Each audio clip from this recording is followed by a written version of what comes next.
এমন ভাবে নবীজিকে মোহাব্বত করছেন সাহাবীরা যে জীবনের চাইতেও বেশি ভালোবাসছেন, জীবনের চাইতেও বেশি ভালোবাসছেন।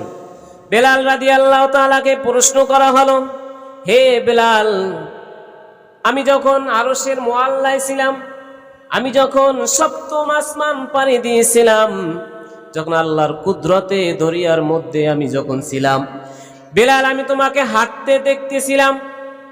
বেলাল, তোমার কি এমন আমল আছে দুনিয়ার মধ্যে, তুমি কি এমন আমল করছো যার কারণে আমার আগে আগে তোমাকে হাঁটতে দেখলাম জান্নাতের ভিতরে?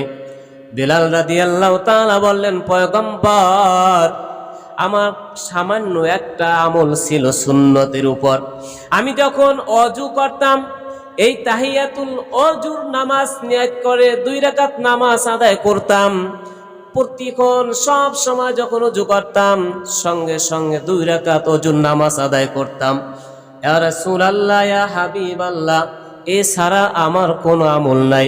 আল্লাহর পয়গম্বর বললেন, বেলাল, ও বেলাল, এই 2 রাকাত সুন্নাতকে আল্লাহ পাক রব্বুল আলামিন এত মোহাব্বত করছেন, এত ভালোবাসছেন, নবীজির উপরে মোহাব্বত করার কারণে আল্লাহ তোমার উচ্চ মাকাম সম্মানের অধিকারী দান করছেন। বলুন সুবহানাল্লাহ, আরো জোরে বলুন সুবহানাল্লাহ।